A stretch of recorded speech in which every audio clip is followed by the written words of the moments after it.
இன்றைக்கி 7 screen studio அப்படின்னு சொல்லி இன்றைக்கி உலகம் ஃபுல்லாக தெரியுது அப்படின்னா அதுக்கு ஒரே காரணம் விஜய் சார் மட்டும்தான். இன்றைக்கி விஜய் சார் வந்து அன்றைக்கி ஒரு மாஸ்டர் கொடுத்தங்காட்டி தான் அதை கரெக்டாக அந்த லாக்டவுன் டைமில் போய் சேர்த்தன ஒரு ரீசன் தான் வந்து லியோ ஒன்று பண்ணேன். லியோ பண்ணதுக்கப்புறம் இன்றைக்கி இண்டஸ்ட்ரி ஃபுல்லாக பேசுது அப்படின்னா அதுக்கு அவர் மட்டும்தான் காரணம். சார் இன்றைக்கி தான் நான் உங்களுக்கு நன்றிகடன் படுவேன். நான் எப்பவுமே அந்த இது எப்பவுமே இருக்கும் என்கிட்ட.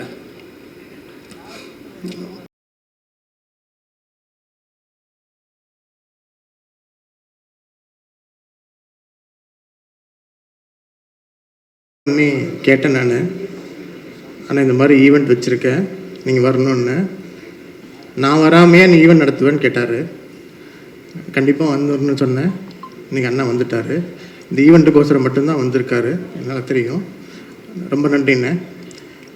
இன்றைக்கி இந்த அஃபெக்ஷன் என்றைக்கும் உங்களோட இருப்புன்னு நினைக்கிறேன். எஸ்இசி சார், எஸ்இசி சாரை வந்து எனக்கு இன்ட்ரடியூஸ் பண்ணதே சுப்பிரமணியன் தான் ஃபஸ்ட்டு. அவர்கிட்ட போய் இந்த மாதிரி லலித்துன்னு ஒருத்தன் இருக்கான், அவன் நம்பி என்னாலும் பண்ணலான்னு சொல்லி சொன்னார். அதுக்கப்புறம் தான் போய் பண்ணேன். அதுக்கப்புறம் அவரோட நிறைய டிரான்சாக்ஷன் பண்ணேன். மண்டபத்துக்கிட்ட லீஸ் கொடுத்தாங்க, மண்டபம் நடத்தினேன். அதுக்கப்புறம் அவங்க குடும்பத்தில் ஒருத்தராக நான் இருந்தேன். சார் என்றைக்கும் இதே மாதிரி இருக்குன்னு நான் நினைக்கிறேன். சார் செல்லமணின்னு என்றைக்குமே அவர் வந்து என்னை இன்னது வரைக்கும் லலித்துன்னு பேர் சொல்லி கூப்பிட்டதே இல்லை. அவர் மாஸ்டர் மட்டும்தான் கூப்பிடுவார். ஏன் அப்படின்னா மாஸ்டர் ரிலீஸ்க்கு முன்னாடி லாக்டவுன் ஆரம்பிக்க போகும்போது ஃபஸ்ட்டு பெப்சிக்கு போய் 10 லட்ச ரூபா டொனேஷன் நான் கொடுத்தேன். அதுலேருந்து என்னமோ தெரில, எப்போவுமே மாஸ்டர் தான் கூப்பிட்டு வழிய பேர் சொல்லி கூட கூப்பிட்டதில்லை. நல்லதுக்கிட்ட எல்லாத்துக்குமே அவருக்கு நான் ஃபோன் பண்ணி கேட்பேன். அவர் ஒவ்வொன்றுக்கும் ஐடியா பண்ணுவார். சரி மாஸ்டர், சரி மாஸ்டர் தான் சொல்லுவார். இதுக்கு மேலே அவர் பேசுனது எதுவுமே இல்லை. தானே சார், தானே சில டைட்டில் வந்து டவுட்டாக இருந்துச்சு அப்படின்னா அவர்கிட்ட தான் ஃபோன் பண்ணி கேட்பேன். ஏப்பா இப்படி பண்ணுற, இது சரி வராது, நல்ல டைட்டிலாக பாருன்னு சொல்லுவார். அந்த கைடன்ஸ் வந்து என்றைக்கு இருக்கிறதுனால தான் தானனை கூப்பிட்டு இன்றைக்கி கூட வந்திருக்கணும்னு நினைக்கிறேன். நான் வெற்றி சார், ஃபஸ்ட்டு அக்ஷயை கூட்டிகிட்டு உங்கள் ஆஃபீஸ் தான் நான் வந்தேன். கண்டிப்பாக நீங்கள் சொன்ன கதையை கண்டிப்பாக பண்ணுவேன். அது உங்களோட பயோபிக்காக தான் இருக்குன்னு எனக்கு தெரியும். அந்த பயோபிக்கு எனக்கு மட்டும்தான் தெரியும் விஷயம். அதனால் கண்டிப்பாக அக்ஷய் வந்து அந்த பயோபிக்கு பண்ணுவாப்பில் கண்டிப்பாக. ரஞ்சித் சார், நான் வந்து ரைட்டர் டைரக்டருக்கு ஒரு சான்ஸ் கொடுக்க போகும்போது முதல் ஆஃபீஸ்க்கு வந்தீங்க. எங்கிட்ட இருக்கிற அசிஸ்டண்ட்டுக்கு நீங்கள் சான்ஸ் தரேன்னு சொன்னீங்க. அவரும் நிறையா ஹீரோ போய் பார்த்து கதை சொன்னார். எதுவும் செட் ஆகலை. நானே அந்த டைரக்டர் கூப்பிட்டு வேற எங்கேயாவது சான்ஸ் பாருங்கன்னு சொல்லி என்ஓசி கொடுத்து அமுச்சு விட்டேன். அதனால் வந்து இன்றைக்கும் ஒரு நல்ல டைரக்டருக்கு சான்ஸ் கொடுக்கணும்னு நினைக்கிறேன். ஆனால் வெற்றி சாரோட டைரக்டர் தான் அந்த படத்தை பண்ணுவான்னு சொல்லி நானே எதிர்பார்க்கவே இல்லை. சிறை வந்து ஆரம்பித்தது வந்து தமிழுக்கு ஃபோன் பண்ண ஒரு நாள் ஃபோன் பண்ணி, தமிழ் உங்களை பார்க்கணும், எப்போ வரீங்க, எப்போ வந்து பார்க்கலாம் நான் கேட்டேன். சார் நானே வரேன் சார், நீங்கள் சார் வரீங்க அப்படின்னு சொல்லி சொன்னார். நேராக வந்தார். வந்துட்டு சும்மா பேசிகிட்டு இருந்தோம். ஒரு 1 hour பேசிகிட்டு இருந்துட்டு, ஸோ ஒரு லைன் இருக்குது சொல்கிறேன் கேட்குறீங்களா சார்னாரு. சொல்லுங்கள் சார் தமிழ்னு சொன்னேன். ஒரு 5 நிமிஷம் சொல்கிறேன் சார்னு சொன்னார். வேணா அது 40 நிமிஷம் கதையாக மாறிச்சு. 40 நிமிஷம் சொல்லிவிட்டு நான் சொன்னேன், எப்படி சார் இருக்குன்னு கேட்டார். பையன் ஃபஸ்ட்டு படம் இதை பண்ணலாமா அப்படின்னு கேட்டேன். சார் உங்களோட கால்னாரு. இல்லை இந்த படம் தான் பண்ணணும் அப்படின்னு. சார் எல்லா அப்பாவும் ஒரு ஹீரோவாக ஆக்கணும்னு தான் நினைப்பாங்க. நீங்கள் சார் இந்த கதையை நடிக்கணும்னு நினைக்கிறீங்கன்னு.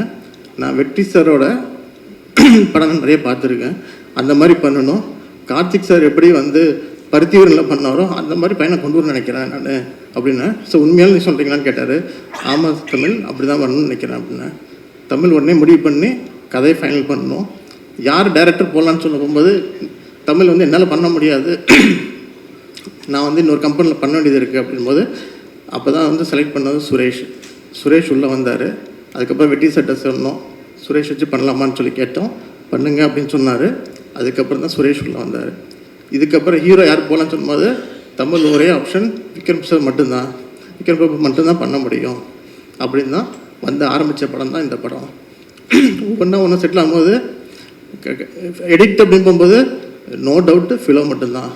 ஏன்னா ஃபிலோ இந்த படத்தை வந்து தோலில் சுமந்துருக்காப்புல, கொஞ்சம் கஷ்டம் இல்லை, அவ்வளோ கஷ்டப்பட்டுருக்க ஃபிலோ. அப்புறம் அக்ஷய்க்கு பண்ண போகும்போது கேஸ்டிங்காக பார்த்தீங்கன்னா கேஸ்டிங் ஆக்டர் வந்து டைரக்டர் வந்து வந்தாப்புல சூரி சார் வந்து அவ்வளோ நல்லா பண்ணி கொடுத்துருக்காரு. அந்தளவுக்கு வந்து ஹார்ட் ஒர்க்குன்னு அக்ஷய் பண்ணியிருக்கான் அப்படி தான் நான் சொல்ல முடியும். அப்படியே ஒவ்வொரு டெக்னீஷியனாக பார்க்கும்போது மியூசிக் முதற்கொண்டு வந்து பார்த்திங்கன்னா நான் ஃபிலோட்டே விட்டுட்டேன். ஃபிலோ பார்த்துக்குங்க அப்படின்னா, நீங்கள் எதுலையும் தலையிடாதீங்க, நான் பார்த்துக்கிறேன் அப்படில. இந்த படத்தை மொத்தமாக நூற்றுக்கு நிப்பாட்டினது ஃபிலோ அப்படின்னு நான் சொல்லுவேன். நான் மாதேஷ் கேமரா அப்படி பார்த்திங்கன்னா என் டீம்லேருந்து அருண் மணி, அருணோடது பயங்கர இது ஒவ்வொரு inch by inch line by line இந்த டைலாக் ஃபைனல் பண்ணிட்டு வந்தாப்புல. இந்த மாதிரி பண்ணி தான் ஒன்றுன்னா இந்த படத்தை வந்து முடித்து கொண்டு வந்தோம். இன்றைக்கி 7 ஸ்க்ரீன் ஸ்டுடியோ அப்படின்னு சொல்லி இன்றைக்கி உலகம் ஃபுல்லாக தெரியுது அப்படின்னா அதுக்கு ஒரே காரணம் விஜய் சார் மட்டும்தான். இன்றைக்கி விஜய் சார் வந்து அன்றைக்கி ஒரு மாதம் கொடுத்தங்காட்டி தான் அதை கரெக்டாக அந்த லாக்டவுன் டைமில் போய் சேர்த்தன ஒரு ரீசன் தான் வந்து லியோ ஒன்று பண்ணேன். லியோ பண்ணதுக்கப்புறம் இன்றைக்கி இண்டஸ்ட்ரி ஃபுல்லாக பேசுது அப்படின்னா அதுக்கு அவர் மட்டும்தான் காரணம். சார் இன்றைக்கி தான் நான் உங்களுக்கு நன்றிகடன் படுவேன். நான் எப்பவுமே அந்த இது எப்பவுமே இருக்கும் என்கிட்ட. ப்ரெசன்ட் மீடியா, இந்த ப்ரெசன்ட் மீடியா பொறுத்த வரைக்கும் ஒரு நல்ல படத்தை எடுத்துருக்க நம்பிக்கை இருக்குது. இந்த படத்தை கொண்டு போய் சேர்த்துறது உங்கள் கையில் தான் இருக்குது. நீங்கள் போய் மக்கள்கிட்ட சேர்த்துறது உங்களோட இதுதான் இருக்கும். நீங்கள் கண்டிப்பாக சேர்த்துருவீங்கன்னு ஒரு நம்பிக்கை இருக்குது எனக்கு. பண்ணி கொடுத்துருங்க. Thank you very much.